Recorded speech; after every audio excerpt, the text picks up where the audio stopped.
बिस्मिल्लाहिर्रहमानिर्रहीम अस्सलाम वालेकुम। आज हम बनाने जा रहे हैं बहुत ही ज़्यादा सॉफ्ट और मुंह में घुल जाने वाले लेमन बिस्किट। इस तरह के जो बिस्किट हैं ये आपको बहुत कम बेकरीज पे मिलते हैं, जबकि ये खाने में बहुत ही ज़्यादा मज़े के होते हैं। बिल्कुल आसान रेसिपी है। रेसिपी अच्छी लगे तो इसको लाइक शेयर कर दें और चैनल पर नए हैं तो काइंडली चैनल को सब्सक्राइब कर लें। चलिए बनाना शुरू करते हैं।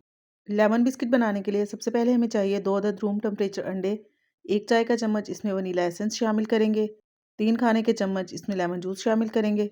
लेमन जूस की बजाय अगर आपके पास लेमन एसेंस है तो आप वो भी इस्तेमाल कर सकती हैं। आधा चाय का चम्मच इसमें जाएगा येलो फूड कलर। ये ऑप्शनल है, अगर आप चाहें तो इसको स्किप भी कर सकते हैं। 3 खाने के चम्मच हम इसमें पिसी हुई चीनी शामिल करेंगे।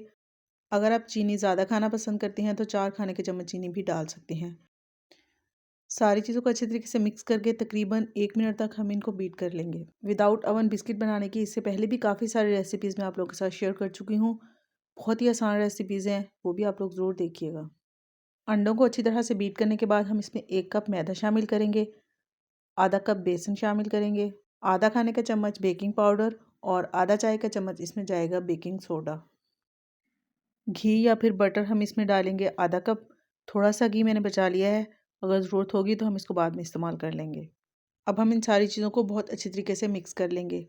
अगर आप चाहें तो इन बिस्किट को अंडों के बगैर भी बना सकते हैं, लेकिन फिर इसके लिए आपको घी थोड़ी ज़्यादा क्वांटिटी में इसमें ऐड करना पड़ेगा। इसलिए मैं आपको यही सजेस्ट करूँगी कि अंडे डालें तो ज़्यादा बेस्ट है, ज़्यादा हेल्दी बनेंगे और ऑयली भी नहीं होंगे। बिल्कुल सॉफ्ट सी डो हमने यहाँ पर बनाकर तैयार करनी है। अगर आपको लगे कि डो थोड़ी सख्त है तो आप इसमें 1 खाने का चम्मच घी मज़ीद शामिल कर लें। बिस्किट बनाने के लिए हम चम्मच की मदद से इस तरह से थोड़ा सा बैटर ले लेंगे ताकि बिस्किट का साइज़ एक जैसा बने।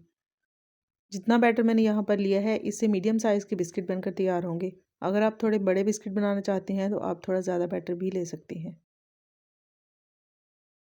सारी बॉल्स बनाने के बाद हम इसके ऊपर पिसी हुई चीनी की अच्छी तरह से कोटिंग कर लेंगे।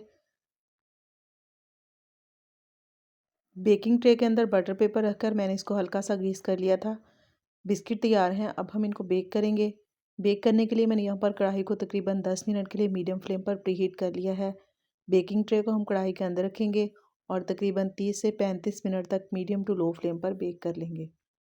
मैक्सिमम बिस्किट को बेक होने में इतना ही टाइम लगेगा, लेकिन अगर आपके बर्तन का साइज़ थोड़ा बड़ा या फिर छोटा है तो 4 या 5 मिनट कम या ज़्यादा भी लग सकते हैं।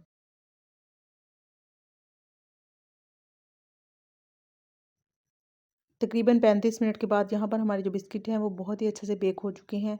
बिल्कुल सॉफ्ट और बहुत ज़्यादा मज़े के लग रहे हैं, लेकिन अभी ये थोड़े गर्म हैं। पहले हम इसको इसी तरह थोड़ी देर के लिए ठंडा होने देंगे, इसके बाद हम इसको डिश आउट करेंगे। इन बिस्किट को आप बच्चों के लंच बॉक्स वगैरह में भी बनाकर दे सकती हैं, या फिर आप मेहमानों को चाय वगैरह के साथ भी सर्व कर सकती हैं, उनको बहुत पसंद आएंगे। 1 कप मैदे और आधा कप बेसन से हमने यहाँ पर ढेर सारे बिस्किट जो हैं वो बनाकर तैयार कर लिए हैं। बहुत ज़्यादा सॉफ्ट और बहुत ही मज़े के ये बिस्किट बने हैं और इसके अंदर से जो लेमन का फ्लेवर आ रहा है वो तो बहुत ही कमाल का है। आई होप आप लोगों को मेरी आज की रेसिपी पसंद आई होगी। ट्राई ज़रूर कीजिएगा। रेसिपी अच्छी लगे तो इसको लाइक ज़रूर कर दिया करें और फ्रेंड्स एंड फैमिली में शेयर भी कर दिया करें। और अगर फर्स्ट टाइम चैनल को विज़िट कर रहे हैं तो आप लोगों से रिक्वेस्ट है कि काइंडली चैनल को सब्सक्राइब ज़रूर कर लें, ताकि इसी तरह की मज़े मज़े की वीडियोज़ आप लोगों को मिलती रहें। फिर मिलते हैं इंशाल्लाह बहुत जल्द एक नई रेसिपी के साथ। अल्लाह हाफिज़।